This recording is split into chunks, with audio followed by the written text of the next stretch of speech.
Hello everyone, स्वागत है आप सभी का दीप विहार के यूट्यूब चैनल पर। और आज हम लोग फिर से पढ़ने वाले हैं प्रकाश के परावर्तन में कुछ नए टॉपिक्स को। और नए टॉपिक्स क्या क्या हैं बच्चों? तो वो है प्रकाश की किरण और किरण पुंज। तो हम लोग आज के चैप्टर में हम लोग आज के क्लास में जो पढ़ने वाले हैं वो है रे ऑफ लाइट, किरण और किरण पुंज। क्या होता है किरण? तो बच्चों, किरण ऐसे तो एक नाम है, लेकिन यहाँ प्रकाश के परावर्तन में किरण यानी रे।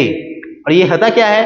तो प्रकाश जिस रास्ते पर चलता है, लाइट के पाथ को हम लोग रे बोलते हैं, कि जिस निश्चित लाइन पर प्रकाश गमन करता है। और ये लाइन जो होती है वो इमेजिनरी होती है, यानी कि वो लाइन बिल्कुल भी काल्पनिक होती है, दिखती नहीं है, लेकिन एक काल्पनिक रेखा है जिस पर प्रकाश गति करता है, इसको हम लोग किरण कहते हैं। तो ये लिखा हुआ भी है कि प्रकाश की सबसे छोटी इकाई जो एक सीधी रेखा में चलती है, प्रकाश की सबसे छोटी इकाई जो एक सीधी रेखा में चलती है, उसे प्रकाश की किरण कहते हैं। यानी किरण की सबसे जो बेसिक परिभाषा यही है कि एक स्ट्रेट लाइन है, ये एक सरल रेखा है। किरण सरल रेखा में ही चलती है। तो किरण जो है वो सरल रेखा में चलती है और यह प्रकाश की सबसे छोटी इकाई है। क्यों सबसे छोटी इकाई बोला जा रहा है? कि किसी भी बिंदु से, ये अगर स्रोत है, ये क्या है? स्रोत है, तो इससे सभी दिशाओं में अनंत किरणें निकलती हैं। और ये किरणें अनंत है, गिनती की नहीं है। इस तरह से अनंत किरणें निकलती हैं। और एक किरण जो है एक सिंगल किरण जो है वो बताता है आपको कि प्रकाश की रेखा क्या है, प्रकाश की दिशा क्या है। तो एक सिंगल लाइन जो है बिल्कुल स्ट्रेट एक सिंगल लाइन जो है वो क्या दर्शाता है? वो दर्शाता है कि प्रकाश किस दिशा में जा रहा है। अगर हम इस दिशा में कर दे तो इसका मतलब प्रकाश इस दिशा में जा रहा है, अगर इस दिशा में कर दे मतलब प्रकाश इस दिशा में जा रहा है। तो अब इसकी विशेषताएं क्या क्या है बच्चों? तो विशेषताएं ये है कि एक प्रकाश के किरण आमतौर पर सीधी रेखा में दर्शाया जाता है, सरल रेखा में दर्शाया जाता है। और दूसरा जो इसका गुण है वो ये गुण है कि यह एकल दिशा में चलता है, यानी सिंगुलर, यूनी डायरेक्शन,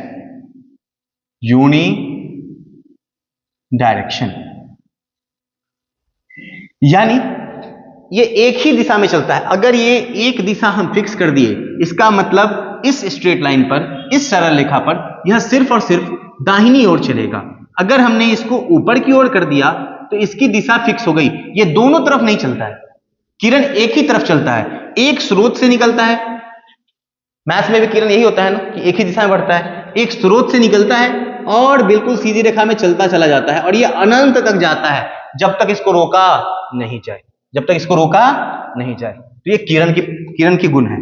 ठीक है, इसे तीर रूप में चिन्हित किया जाता है। किस रूप में चिन्हित किया जाता है बच्चों? तो तीर के रूप में, एरो में। ये मैंने आपको दिखाया, एक एरो दिया जाता है। और एरो किस दिशा में दर्शाता है बच्चों? तो एरो दिखाता है कि ये प्रकाश किस दिशा में जा रहा है। एरो मतलब दिशा, किसका? प्रकाश के गमन का, है ना बच्चों? तो तीर से दिखाया जाता है। इसको कैसे दिखाया जाता है बच्चों? तो इसको दिखाया जाता है तीर से। कोई दिक्कत बच्चों? चलिए अब आगे बात करते हैं। आइए बच्चों आगे बात करते हैं कि किरण। और अब उदाहरण देखिए इसका, कि सूरज से आने वाली एकल प्रकाश किरण। कभी कभी आप लोग देखते होंगे बच्चों, ऐसे वो भी तो किरण पुंज ही है, लेकिन एक छोटा सा होल, घर में बिल्कुल पतला सा होल, और उसमें से जो प्रकाश आ रहा होता है, सूर्य प्रकाश, वो लगभग स्ट्रेट लाइन में आता है। हालांकि वो भी बीम है, लेकिन बहुत छोटा अगर स्रोत मान लिया जाए, बहुत छोटा छेद मान लिया जाए, तो उससे जो लाइन आएगा या लेजर जो आ रहा होता है, वो भी आप एकदम बिल्कुल एक किरण के रूप में उसको मान सकते हैं। एक पतला सा बिल्कुल लाइन होता है। ठीक है, दूसरा, टॉर्च से निकलने वाली एक पतली रोशनी की धारा। यानी एक टॉर्च लीजिए और इस टॉर्च को आगे पूरा कवर कर दीजिए ब्लैक से, और इसमें बस एक छोटा सा होल कर दीजिए और बाकी कवर कर दीजिए। तो ये जो लाइट निकल रहा होगा इस छोटे से होल से जो लाइट निकल रहा होगा, वो क्या कहला जाएगा? वो कहला जाएगा आपका किरण। वो कहला जाएगा, ये जो लाइट यहां से निकल रहा होगा वो कहला जाएगा आपका किरण, है ना बच्चों। बहुत बढ़िया। तो किरण के बारे में हम लोग सारी बातें कर लिए कि किरण क्या है। तो किरण एक दिशित रेखा है, किरण प्रकाश का गमन पथ है, यानी किरण जो है वो प्रकाश के चलने की दिशा बताता है, और यह काल्पनिक होता है। क्या क्या बातें कर लिए, क्या क्या बातें कर लिए। किरण एक सरल रेखा, ठीक है। हमने बात कर लिया किरण को तीर चिन्ह से दिखाते हैं, किरण को तीर चिन्ह से दिखाते हैं। अच्छा, हमने बात कर लिया कि किरण जो होता है प्रकाश की सबसे छोटी इकाई है।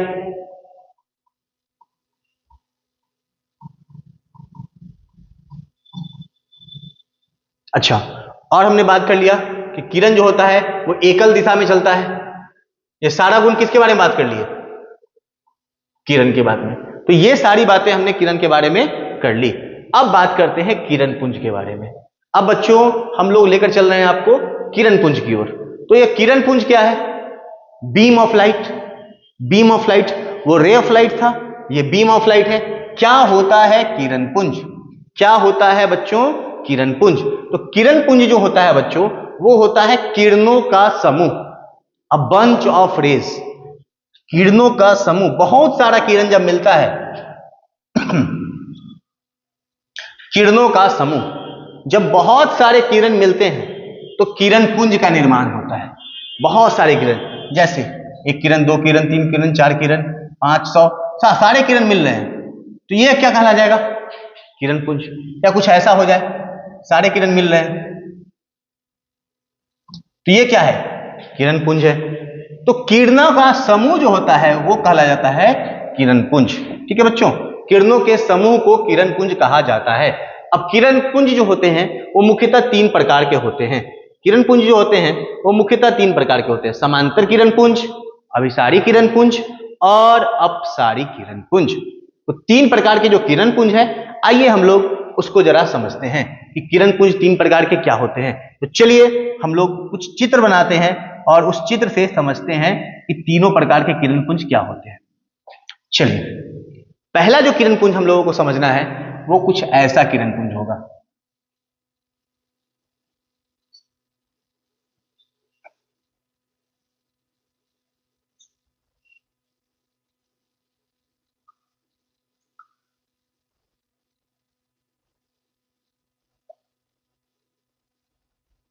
जरा देखिए इस किरण पुंज को, यह किरण पुंज पहला होता है। अभी मैं तीनों को समझाता हूं। दूसरा जो किरण पुंज होता है उसको भी मैं बना देता हूं यहां पर। दूसरा जो किरण पुंज होता है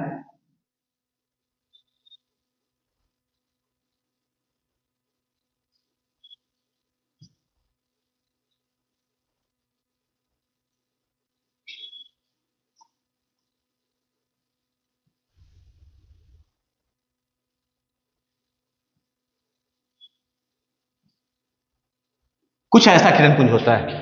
और तीसरा जो किरण पुंज होता है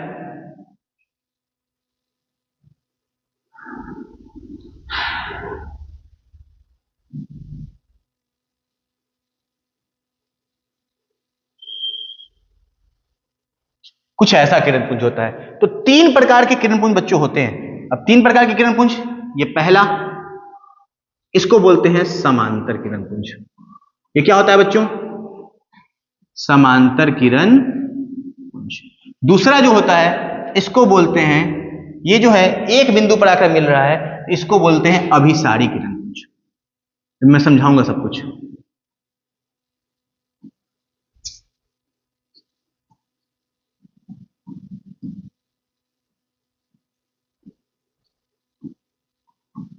और तीसरा जो होता है जो एक बिंदु से निकल रहा होता है, तो ये जो किरण पुंज है इसको बोलते हैं अपसारी,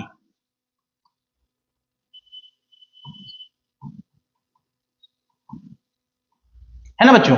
तो तीन प्रकार का किरण पुंज हमने आपको समझाया। पहला ये केस था, दूसरा ये केस था और तीसरा ये केस था। तो ये तीनों जो किरण पुंज होता है इसकी अलग अलग विशेषताएं हैं। पहला किरण पुंज जो है वो है समांतर किरण पुंज। क्या होता है समांतर किरण पुंज, तो इसमें देखो किरण पुंज तो ये है। किरण पुंज क्यों है, क्योंकि किरणों का समूह है, एक नहीं बहुत सारे किरण दिख रहे हैं आपको, और ये सारे किरण एक दूसरे के समांतर पथ पर जाते हैं। एक दूसरे के पैरेलल जाते हैं। इनके बीच की दूरी जो यहां है, अगर यहां पर दूरी 1 है तो यहां भी दूरी 1 होगी, यहां भी दूरी 1 होगी। सारे किरणों के बीच जो दूरियां हैं वो निश्चित रहेंगी, 1 है तो 1 होगी। अगर मान लो इसके बीच में दूरी है 5 तो यहां भी दूरी 5 होगी, यहां भी दूरी 5 होगी। यानी इसका मतलब ये हुआ बच्चों कि अगर आप इस किरण को समझते हैं तो ये किरण कभी भी एक दूसरे से मिलता नहीं है, ना दूर जाएगा ना नजदीक आएगा, बिल्कुल एक दूसरे के बराबर बराबर में चलता चला जाएगा। जैसे कि रेल की पटरियां, जैसे कि सड़क, तो उस तरह से प्रकाश भी जब ऐसे रास्ते पे चलता है जब उसके चलने की दिशा बिल्कुल समांतर होती है तो उससे वो जो बना हुआ किरण पुंज होता है उसको बोलते हैं समांतर किरण पुंज। और ये जो समांतर किरण पुंज है इसको पैरेलल बोला जाता है, इसको बोलते हैं पैरेलल बीम। अच्छा, इसको क्या बोलते हैं? अब आते हैं जरा दूसरे केस पर। यह है अभिसारी किरण पुंज। अभिसारी होने का मतलब होता है अभिसरित होना, वर्ड एक आता है इसमें, अभिसरित होना। अभिसरित होने का मतलब होता है बिंदु पर आकर गिरना। जैसे अगर मान लीजिए कि कोई ऐसा आप लाइट देखें, जैसे होगा कि जैसे एक टॉर्च है, तो टॉर्च को क्या करता है कि समांतर कर देता है। उसी तरह से कुछ एक बड़ा सा दर्पण ले ले और किसी प्रकाश को एक जगह पर फोकस कर दे। ऐसा आपको लेंस में भी देखने को मिलता है, जो आप लोगों के इंस्ट्रूमेंट बॉक्स में होता है, जो मिलता है मैग्नीफाइंग ग्लास, उसमें अगर किसी वस्तु को देखते हैं, कहीं से लाइट आता है तो वो सारे लाइट को एक बिंदु पर कर देता है और उस पॉइंट पर आप देखते हैं कि पूरा का पूरा लाइट गिरता होता है। तो वो सारे किरणों को एक बिंदु पर मिला रहा होता है। तो जब सारी तरह से किरणें आई और एक बिंदु पर आकर मिल जाती हैं तो ऐसा किरण पुंज जो होता है, इस किरण पुंज को हम लोग बोलते हैं अभिसारी किरण पुंज। क्या बोलते हैं इसको? अभिसारी किरण पुंज। और उसी तरह से तीसरा जो किरण पुंज है, इसमें क्या होता है कि एक ही स्रोत अकेला है, इसी स्रोत से सभी दिशाओं में किरणें निकलती हैं और ये सबसे ज्यादा आपको पाया जाता है। आप मोमबत्ती बोल दीजिए, आप बल्ब बोल दीजिए, आप सूर्य बोल दीजिए, सभी जगहों से जो किरणें, हालांकि सूर्य बहुत दूर है तो वहां से हम लोग के पास आते आते वो समांतर किरण पुंज बन जाता है, लेकिन जहां सूर्य है वहां से तो वो फैल ही रहा है। कोई भी है तो वो जो मोमबत्ती है, जैसे ये मैंने मोमबत्ती बना दिया, तो यहां से सभी दिशाओं में किरणें फैलती जाती हैं ऐसे, ये सभी दिशाओं में, और ये स्फीयर में जा रहा है, पूरा गोला में जा रहा है। तो ये जो फैल रहा है किरण एक बिंदु से निकलकर फैलती चली जा रही है, इनके बीच की दूरी धीरे धीरे धीरे धीरे धीरे धीरे धीरे बढ़ती चली जा रही है। तो इसको क्या बोलते हैं? इसको बोलते हैं अपसारी किरण पुंज। इसको कन्वर्जेंट, इसको डाइवर्जेंट बोलते हैं, इसको कन्वर्जेंट बोलते हैं, इसको बोलते हैं कन्वर्जेंट, इसको बोलते हैं डाइवर्जेंट,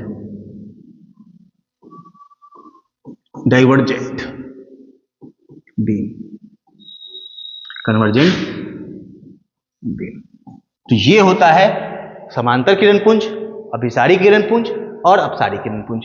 एक बार इसको फिर से समराइज करते हैं। समांतर किरण पुंज में जो भी किरणें हैं वो एक दूसरे के समांतर पथ पर जाती हैं और इनके बीच की दूरी हमेशा बराबर रहती है, नियत रहती है। अच्छा, अभिसारी किरण पुंज, तो अभिसारी किरण पुंज में किरणों के सभी किरणें एक बिंदु पर आकर मिलती हैं, एक बिंदु पर आकर मिलती हैं और इन किरणों के बीच की दूरी शुरू में ज्यादा रहेगी और धीरे धीरे दूरी कमती चली जाती है। दूरी क्या होती जाती है? कमती चली जाती है। तो इसको अभिसारी बोलते हैं। और तीसरा होता है अपसारी किरण पुंज। इस प्रकार के किरण पुंज में एक बिंदु से किरणें निकलकर दूर होती चली जाती हैं और इनके बीच की दूरी बढ़ती चली जाती है। तो ऐसा किरण पुंज क्या कहलाता है? ये कहलाता है अपसारी किरण पुंज। तो चलिए हम लोग फिर से चलते हैं अपने नोट्स पर। आइए, तो हम लोग पढ़ रहे थे किरण पुंज। किरण पुंज में किरण पुंज के प्रकार हम लोग पढ़ रहे थे और किरण पुंज के प्रकार में जरा यहां भी देख लीजिए, बिल्कुल वही बातें हैं जो हमने आपको समझाया कि समांतर किरण पुंज में जब सभी किरणें कैसी होती हैं? समांतर होती हैं। तो उदाहरण जैसे सूरज की रोशनी जब यह लंबवत पड़ती है, यानी बहुत दूर जाने पर सूरज की रोशनी कैसी होती है? एक दूसरे के समांतर होती है। दूसरा हमने बताया अभिसारी किरण पुंज और ये कार्बन जेट है। तो जब सभी किरणें एक बिंदु की ओर आती है, वहां भी हमने बताया, वहां भी हमने आपको बताया कि सब किरणें एक बिंदु पर आकर मिलती हैं तो उसको बोलते हैं अभिसारी। सब किरणें एक बिंदु पर आकर जब मिलती हैं उसको क्या बोलते हैं बच्चों? अभिसारी। जैसे एग्जाम्पल में मैंने दिया था, उत्तल लेंस द्वारा केंद्रित किरणें, जो मैग्नीफाइंग ग्लास होता है, आप लोग पढ़ेंगे आगे, मैं पढ़ाऊंगा आप लोगों को, जब प्रकाश का अपवर्तन पढ़ाऊंगा तो उसमें यह भी पढ़ाऊंगा कि उत्तल लेंस कैसा बिहेव करता है। तो उत्तल लेंस जो है वो यही करता है, सारे प्रकाश को एक बिंदु पर अभिकेंद्रित कर देता है। ठीक है, अब आगे आते हैं जो तीसरा है, उस तीसरे को भी जान लेते हैं। यह है अपसारी किरण पुंज। अपसारी किरण पुंज क्या होता है बच्चों? तो ये जो अपसारी किरण पुंज है, ये अपसारी किरण पुंज जब किरणें एक बिंदु से बाहर की ओर फैलती जाती हैं, एक बिंदु से निकली और दूर दूर होती चली गई, तो ऐसा किरण पुंज कैसा कहलाता है? अपसारी कहलाता है। उदाहरण अवतल लेंस या टॉर्च की रोशनी, वो क्या होता है? एक जगह से मोमबत्ती की रोशनी एक बिंदु से निकलता है और फैलता चला जाता है सभी दिशाओं में, उनके बीच की दूरी क्या हो जाती है? बढ़ती चली जाती है। तो बच्चों आज हम लोगों ने पढ़ा, क्या क्या पढ़ा? हम लोगों ने पढ़ा सबसे पहले किरण पुंज को, किरण को और किरण पुंज को। तो क्या था किरण? किरण प्रकाश की सबसे छोटी इकाई थी और यह सीधी रेखा में चलती थी और इसे प्रकाश किरण कहते थे। इसकी गुणों के मैंने बताया। इसके बाद हम लोगों ने आज पढ़ा, हम लोगों ने दूसरी चीज आज पढ़ी, किरण पुंज। किरणों के समूह को किरण पुंज कहते हैं और यह 3 प्रकार का होता है, समांतर, अभिसारी और अपसारी। तो बच्चों आज के सेशन को यही एंड करते हैं।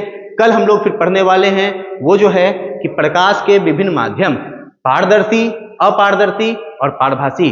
तो बच्चों पढ़ाई करते रहें मन लगाकर, और दीप विहार आपको फ्री कंटेंट प्रोवाइड करता है 6th क्लास से लेकर 12th क्लास तक के सारे सब्जेक्ट्स के।